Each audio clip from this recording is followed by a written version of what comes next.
Hello guys, and welcome back to the channel. So now guys, there are so many low-hanging fruits within the Nigerian space that can be easily fixed that you wonder if the people in the decision-making positions are deliberately leaving that country in a state of anarchy so that they can continue to loot whilst the people busy themselves contending with the state of the country. So one of the low-hanging fruits within the Nigerian space is land ownership.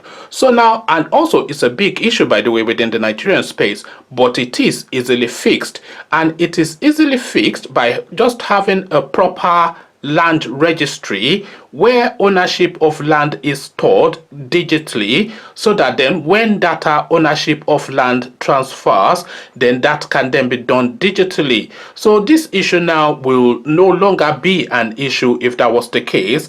As guys, I bring you this. Lagos land grabber allegedly seizes lands from Igbo owners, threatening them as police do nothing. So this is something that is fairly commonplace within the Nigerian space, and I'm pretty sure that pretty much a good number of you people listening to the sound of my voice right now would have had an experience or the other with the so-called land grabbers, otherwise known as Omo Onile. But then of course you cannot grab a land that is properly registered and the ownership is stored at the land registry. But again, Lagos land grabber allegedly seizes land from Igbo owners, threatening them as police do nothing. So now let's not get into the details of it.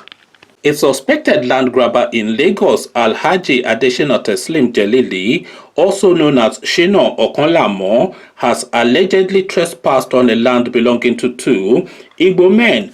Okonlamo also allegedly threatened the owners of the land, which is near military cantonment in Ojo, Lagos State. Bridget Adokwe, Council for Landowners, disclosed this to journalists. She narrated that Okonlamo invaded the land with heavily armed thugs on December the 23rd, 2020, whilst her clients and other artisans were working on it. He allegedly threatened to do away with them. I don't care how you people got this land or the document you have, but if I see you guys on this property again, I will end you. So if you love your lives, don't come near this area again. This is Lagos and we own this place. Edokwe alleged that Okonlamo said, whilst Edokwe revealed that she had reported the case at the Police Area Command, Area E, Festac Town, to investigate the trespass, breach of peace and threat, the police appeared to be reluctant to arrest the alleged culprit. When the police finally invited the land grabber, he came like a king and they treated him like royalty, Edekwe said. Instead of investigating my client's complaint thoroughly, the police asked all parties to sign an undertaking to maintain the peace. Notwithstanding the undertaking to maintain the peace, the land grabber went back to the property, erecting structures day and night, and the police have refused to do anything about it. As I am speaking to you now, the land grabber is fully on my client's land, building structures without any title documents to the land. My clients are now living in fear for their lives, Edekwe lamented. Also, efforts by correspondents to talk to Okonlamo were unsuccessful, as he did not answer his calls nor reply to the message sent to his mobile phone. However, the spokesman for the Onikin Itagba family that sold the land to the Igbo men, Kolawole Olusegun, confirmed the case to correspondents. Olusegun said, I am aware of the case. The matter was reported to the police with both the owners and buyers producing the land documents, but Okonlamo seemed to be having the upper hand because the police have not taken any steps on whether to arrest or interrogate him. I have documents to help with the case, but the police have refused to do anything about it. When correspondents contacted the Lagos police spokesman, CPS Muyiwa Adejobi on Monday on the issue. He said, I am not aware of this. Have they reported it to the police? If not, let those concerned report to the police and we will start from there. So there you have it, ladies and gentlemen, the impunity. So impunity is a word that we use a lot in reference to the Nigerian state, and we often use this word in reference to the Nigerian government at every strata from local government to the presidency. But this word impunity is a word that applies to every single Nigerian.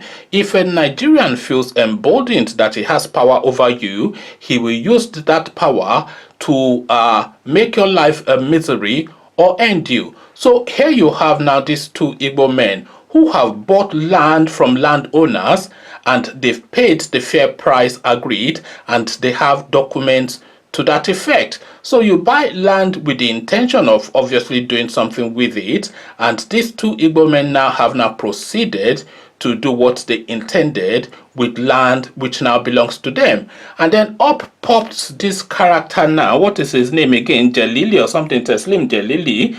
Up pop this character, turning up with thugs to a land that you bought and paid for and you have documentation to that effect. Up it pops to chase you off that land at risk of your life, at threats to your life. So you then do the thing that every person aggrieved would do, and then you go to your nearest police station then to say this is what has happened. And what does the police do? They invite this guy and he rolls in with drum beats and praise singers like King Sunny Ade was arriving on the scene, or like the Olubadan of Ibadan or something. He rolls in, according to, although we are going by the account of the lawyer of the landowner, the aggrieved people, but by her account, this guy rolled in like royalty to the police station. He was feted and corseted and given tea and biscuits, and they apologized to him for inviting him and told them to go and keep the peace. So go and keep the peace. I mean, what does that actually mean, go and keep the peace? Your property has been forcefully taken off you. You have reported it to the police and they say go and keep the peace. So what other recourse then do you have? What other step do you have to take? Because if the police are saying go and keep the peace, then that really effectively gifts that land to the usurper. So your land has been usurped and you have been gazumped, even though you have title deeds to that land, and apparently there's absolutely nothing you can do about it. This is the narrative of the Nigerian space, and the only angle really that brings ethnicity into it is because, of course, this Teslim is a Yoruba man and the aggrieved party are Igbo men, and he's saying to them that Lagos belongs to him or them or whatever. But really, you can remove the Igbo people from this equation and infuse anybody into the situation, and the same still applies. It's happened to myself personally, not to this degree, but I have lost money on land in Nigeria, as I am sure a lot of you would have lost money on land in Nigeria. And it goes back to that thing I said from the onstart, the low-hanging fruits within the Nigerian space that are easily fixed and not being fixed, because it is no stretch to create a land registry. You are not inventing any new science or any new process. This is a process that repeats in virtually every country in the world. So there's a set template that works all over the world. They have their registered land in Ghana, as they have in England, as they have in South Africa and everywhere else. So the process is not really that involved. You map the area, you identify the owners, and then the owners, you probably put an advert in the papers to say is there any dispute on this, and then that ownership is then registered formally with a central registration body. So if this man now, these two Igbo men, had they then bought via that process with the land registry, with the land registered in their name, this chancellor would not even have the thought to go and take their land by force, because of course the title of the land cannot transfer to him forcefully. So this is the situation that we find ourselves in within the Nigerian space,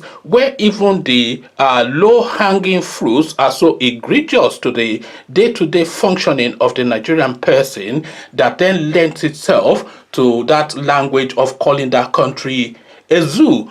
Come share thought about all this with me in the comment section. We're talking about Omo Onile this time around, an experience that I'm sure that a lot of you are familiar with. Come, let's have a conversation around it. But before you come into the comment section to share thoughts, click on the red subscribe button so it turns gray. The bell button notifies you every time I drop a new video. Click on like as well, because that helps with the YouTube algorithm. Once you've done all the clickings, come join me then in the comment section. The Omo Oniles have chanced this to Igbo men, but it is not really an ethnic thing in this particular well, it is ethnic in this scenario because he used ethnic Arabic remarks, but really this transcends ethnicity. So come share thoughts and narratives about Omo Oniles with me in the comment section. So I'll leave you here. Carry this conversation on with you in the comment section, but here I say